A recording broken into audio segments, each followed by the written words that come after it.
Thanks for checking out this week's FinPrep Trading and Investment video newsletter. Pause the screen and read thoroughly, and we'll just get into it. All right, so we're going to go through a quick rundown here on the market drama that has been experienced over the past year, just to catch up to speed. It's been a while, so let's refamiliarize ourselves, and then it will be weekly from here on out, so a bit less focus on the past. But we had essentially a sideways trading market, so to speak, with the peak put in May of 2015, and a series of slightly lower highs coinciding in through the year in June, July, November, as well as December. You'll notice each little bit of a step down on each time, followed by pretty, extreme may not be the word, but definitely got your attention in terms of the drawdown which was experienced. So even in putting in a bottom in around 180 levels we discussed in prior videos, it still fell just a few percent short of technical bear market being 20% in parlance. So I think this was approximately 17-18% drawdown off the all-time high. So it came within earshot, but what we did have is a pretty interesting setup where price began just first thing, it bang, 2016 price begins to fall. Actually takes out a long-term trend line connecting the 09 lows to the August 15 summer lows, which of course this is a trend line fanning down or outwards, so indicating a lower slope, i.e. stocks not rising as fast.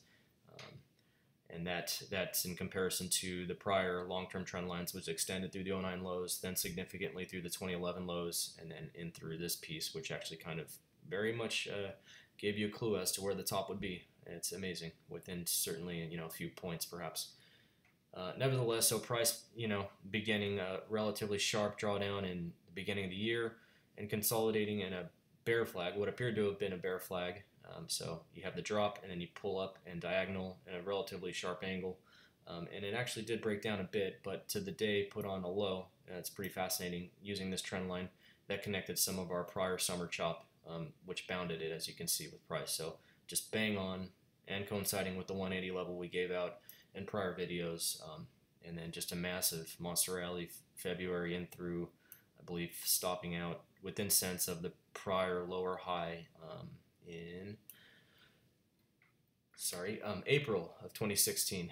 From there, market consolidated for a few weeks in this time a bull flag. Yeah, so massive sharp rise up in price, and then pulling in diagonally and pretty strongly in a downward direction, but not decisively so, stopping precisely right here on the 250-day moving average and getting a breakout to darn near all-time new highs in June of this year.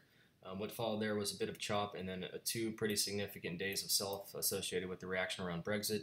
However, the market was subsequently gapped up, looks like approximately a Tuesday, and closing above the 250-day moving average. Another massive gap up on the morning, followed by a rally throughout the day on this day following, and then really just kind of off to the races ever since. So here's where the market sits pinned in between a very tight range on approximately more or less 215.50, 216, and 217.50. So in the immediate term, clearly we're looking for decisive direction in either case, but placing this breakout to all-time highs in context, it is only approximately 1.5% above the prior all-time highs. So is it technically a breakout? Depends on how strict you want to be definitionally, but most folks would tend to look for 3%, and if you're being aggressive, 5%, price above the prior all-time highs. Another important indicator with respect to the strength of this breakout is the volume. Now it is summer, so it tends to be a lower volume period of time.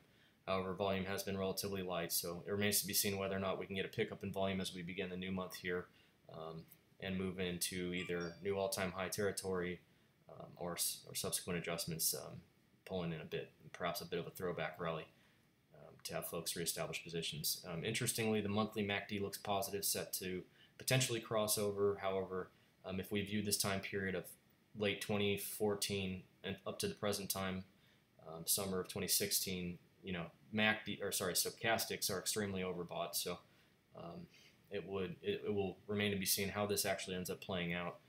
But in textbook fashion, you want to see that breakout of at least 3% above prior all-time highs on high volume. But that's these are all the laundry list of looking for perfection. So in the week to come, again, looking to see what's going to happen here with this tight range. If it breaks to the downside, an interesting place that we're looking to make adjustments would be around this 50-day moving average, this teal line, which actually coincides nicely with this trend line, which capped many rally attempts, I believe approximately 7, stretching back to last summer. So a very interesting zone, not only from a trend line perspective, but also the rising 50 moving average, and just generally being in that zone of 213 to 210 where we had our prior top.